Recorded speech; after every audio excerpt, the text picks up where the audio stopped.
Bonjour tristesse, vous êtes bien dans le pays qui court à sa perte et c'est un euphémisme. Sous antidépresseurs, on ne mesure pas les risques. De toute façon, quand on a de quoi être heureux, on s'en rend pas compte, on est qu'un putain de pays de pessimistes. On est la première semaine de l'année et cette année plus que jamais, on va se casser la gueule entre citoyens alors que nos cas de figure sont mitoyens pendant que les puissants sereins ricanent bien en filant du caviar à leurs chiens.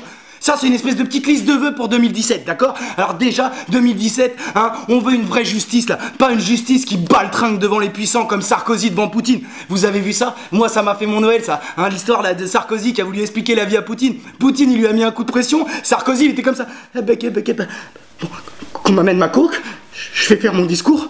Oh putain, et bah c'est exactement ça la justice en France, hein. Elle a une grande gueule, mais dès qu'il s'agit de s'adresser aux puissants, il n'y a plus personne. L'impunité judiciaire des politiques, elle est totale. Ils sont à l'aise dans le délit, hein, comme un pédophile au stand chamboule-tout d'une kermesse de maternelle. C'est honteux. Le procès Christine Lagarde, c'était quand même l'happy hour de la baisse politique en France, hein. Le juge, il était comme ça. Madame Lagarde, vous êtes jugée coupable. Coupable d'avoir fermé les yeux sur un arbitrage truqué. Coupable d'avoir versé 400 millions d'euros, soit 400 000 SMIC, à un millionnaire repris de justice. Coupable de l'avoir fait avec l'argent des Français, dont 8 millions vivent sous le seuil de pauvreté. Mais, on n'est pas un vrai tribunal, on s'en bat les couilles, Christine. On nous dispense de peine, on se retrouve au Fouquet, c'est à tourner, ça va twerker. C'est comme ça, mais c'est incroyable la justice en France, putain de merde. Le français moyen, il est poli, un peu gêné devant sa télé. Excusez-moi, moi j'ai coupé mon prélèvement parce que mon internet il marchait plus et numéricable, ils m'ont envoyé un huissier pour 40 balles. Ta gueule le pauvre, et paye tes traites. Et également, c'est comme Cahuzac. Cahuzac, on est tous là à jubiler parce qu'il a pris 3 ans ferme. Mais la vérité, on est naïf comme un unijambiste qui pense qu'il peut gratter 50% chez Footlocker parce que cette décision de justice, elle est complètement empreinte de lâcheté. Il devrait déjà être incarcéré. Pourquoi il n'est pas incarcéré? Personne discute de sa culpabilité, même lui, il fait pas semblant. Quand on lui pose des questions, il arrive pas à se défendre. Il dit c'est le mort, c'est pas moi, c'est Rocard. La juge, elle lui pose des questions. Ah non, mais c'est pas moi, c'est le mort, madame. Je suis pas sûr d'avoir bien compris votre question, mais de toute manière, c'est le mort. Bon, dis-leur, toi, le mort, que c'est de ta faute. Incroyable.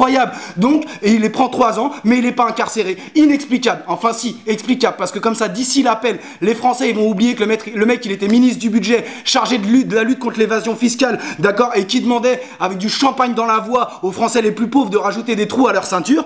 Donc, d'ici 1 an ou 2, il va prendre 2 ans de sursis en appel, et les Français, on n'en aura plus rien à cirer, parce qu'il y aura eu d'autres scandales entre-temps, et qu'on est concentré sur d'autres choses, genre survivre pour plein d'entre nous. Tu vois ce que je veux dire? Alors, pendant ce temps-là, hein, l'État, par contre, condamne des gens qui ont hébergé des réfugiés dans leur jardin, condamne à de la prison ferme des gens qui volent de la nourriture pour survivre. Il y a une caissière Auchan qui prend des sanctions parce qu'elle a fait une fausse couche en caisse. On en est là, hein, Auchan, ils sont comme ça. Et la prochaine fois que tu fais un arrêt cardiaque, si tu crèves au boulot, t'es viré de toute façon. T'es viré. C'est absurde. On vit dans un pays absurde. Quand tu vois à côté de ça le harcèlement et l'humiliation que subit la famille d'Adama, alors parce qu'ils réclament simplement un semblant de justice pour leur frère mort le jour de son anniversaire, putain, mais c'est juste honteux. C'est quoi, avec eux, la justice, ça veut même pas faire semblant, hein. On dirait Ben Arfa à l'échauffement quand il a pas envie, c'est horrible. La justice, elle est comme ça. Bon, écoutez, la victime est noire, hein, les coupables sont gendarmes. Est-ce qu'on va vraiment faire semblant ici?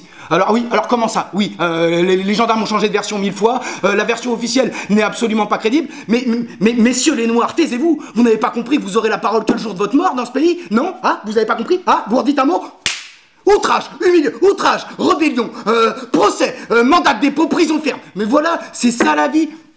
Mais continuez à y aller comme ça.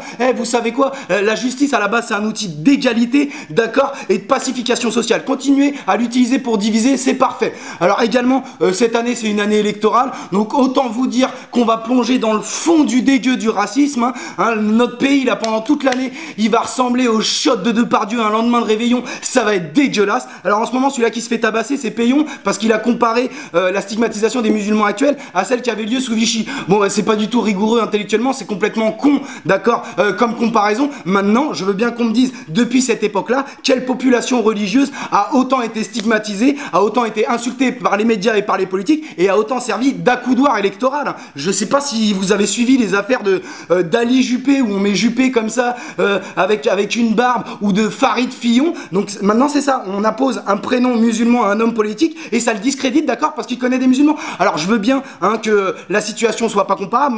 Maintenant tu remplaces Farid par David, hein, et tu remplaces Ali par Eli, je peux te jurer que toute la France serait là à dire mais putain, ça commence à partir en couille dans ce pays, à juste titre, bordel de merde. C'est quand même très chaud. À Sifour-les-Plages, il y a un putain de maire, il envoie la police municipale pour empêcher le déroulement de cours d'arabe facultatifs dans une école primaire, bordel de merde.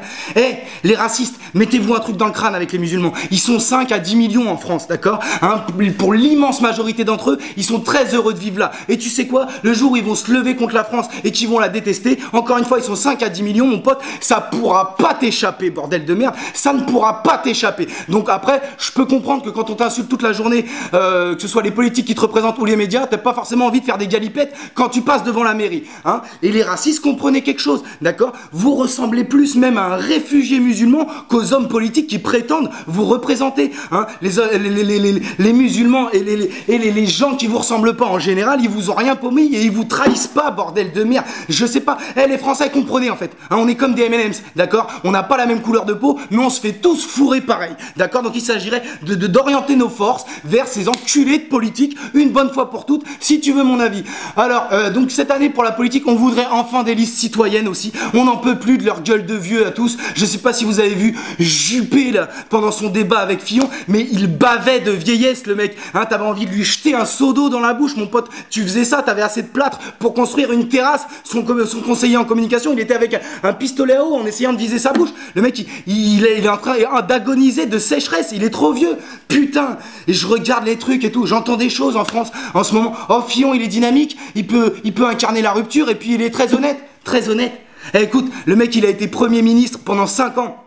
Du président le plus escroc de l'histoire de France. Alors 3 solutions, ou il est aveugle, hein, ou il est con comme une table à 2 pieds, hein, ou il est trempé jusqu'au cou, d'accord, avec le nez mouillé, point barre, il n'y a pas d'autre solution. Et incarner la rupture, cet homme-là, mais putain, il est rigide comme un pont, putain, quand il parle, t'as l'impression d'embrasser un cadavre, tellement ça pue la moisissure, tu respires, 19e siècle, il est mort au 19e, lui, non, putain, mais à quel moment, lui, il va incarner la rupture, il était au pouvoir, c'est comme Manuel Valls, qui explique qu'il faut supprimer le 49.3, alors qu'il a utilisé 6 fois, putain. Et le mec, il t'encule et il propose du talc dans la foulée pour aider à la cicatrisation. C'est quand même incroyable cette affaire, bordel de merde.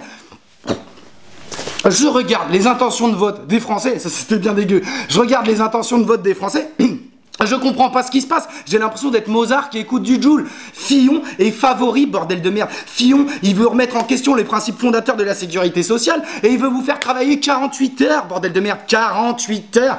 Putain, les Français, arrêtez de voter comme si vous étiez 99% de patrons. En moyenne, vous êtes en chien, vous vous faites exploiter, bordel de merde. Arrêtez de vous tirer dans le bras, il est déjà amputé, putain de merde. Quand vous votez, on dirait que vous jouez à la roulette russe avec un chargeur plein. Je sais pas, va falloir changer quand même. Vous croyez que vous allez gagner plus avec un mec comme ça? Il va juste vous faire travailler plus pour la même chose. On vous a déjà mis cette douille, merde, hein. Si vous voulez être malheureux, allez directement en Ouganda, bordel de merde. Si vous voulez une vie de merde, putain, mais quittez ce pays, je comprends pas. C'est comme quand vous racontez que Macron ou les Le Pen sont anti-système. Putain, mais Macron, il a écrit un livre, il l'a titré Révolution. Les Français, ils sont à fond. Même lui, il osait pas le faire. Au début, il disait on se la tente, Révolution, tu crois qu'ils sont assez cons? Ouais, ok, ouais, t'as raison, ils sont assez cons, mon pote. Putain, mais Macron, mon pote, t'as pas compris? T'as plus de chances de le croiser en bas d'un bâtiment, en train de fumer un ouinge, en ensemble de jogging fila, en écoutant du Caris, que de le voir vouloir participer à une quelconque révolution, bordel de merde. Ce système l'a porté tout en haut d'un pays à 30 piges. Qu'est-ce que tu veux qu'il change, putain? Vous comprenez rien. Alors cette année, venez, on change un petit peu là. Donc je veux bien que l'époque, elle soit pas propice au progrès, hein, les Français. Mais normalement, on a 3 trucs à défendre qui rendent encore notre pays un petit peu agréable. À savoir l'éducation, la santé, la culture. Tu sais qu'en moyenne, les Français attendent plus de la police que de l'éducation nationale. Putain, mais faut quand même pas avoir été assez à l'école pour débiter des conneries pareilles. Putain, c'est comme préférer un traitement contre le cancer à un vaccin. Oh putain, Victor Hugo sort de ce corps. Et les bienveillants, on a toujours été majoritaire, du coup on n'a jamais eu besoin de s'organiser, on n'est pas très loin de passer minoritaire, hein, donc les aimants, on ferait bien d'agir et d'agir assez vite. Cette semaine, il y a 3 big up. Alors premier big up, il y a un mec, il était jugé pour détention de stupéfiants et il a rien trouvé de mieux à faire que de se péter un ouinge devant le tribunal. Et même son avocat, il a dit, et c'est écrit, il a dit oh ouais c'est un champion du monde. Il l'a dit, son avocat, il l'a pas respecté. Également, il y a un mec, il a raté son train, du coup il a demandé à un citoyen lambda, au hasard, de l'aider pour voler une voiture. Mais il faut, voilà, c'est ça qu'on demande, d'avoir plus confiance les uns aux autres. C'est ça qu'il faut faire. Enfin, il y a des parents qui faisaient surveiller leurs enfants via Skype en Algérie. C'est-à-dire c'est un mec qui surveillait en Algérie une caméra sur leurs enfants. Oui mais ils ont raison, c'est très logique les copains, hein, puisque plutôt que de mettre une caméra pour surveiller la nourrice qui peut taper tes enfants, autant mettre quelqu'un pour surveiller la caméra qui peut pas taper tes enfants. Si t'as pas compris, c'est que t'es con, c'est eux qui ont raison. Alors on va finir par une petite citation, hein. Mieux vaut combattre sans espoir que de vivre sans désir. Et il s'appelait Désiré de la Malle, il n'utilisait que les mots qui étaient dans son prénom. Et bonne semaine de merde les copains.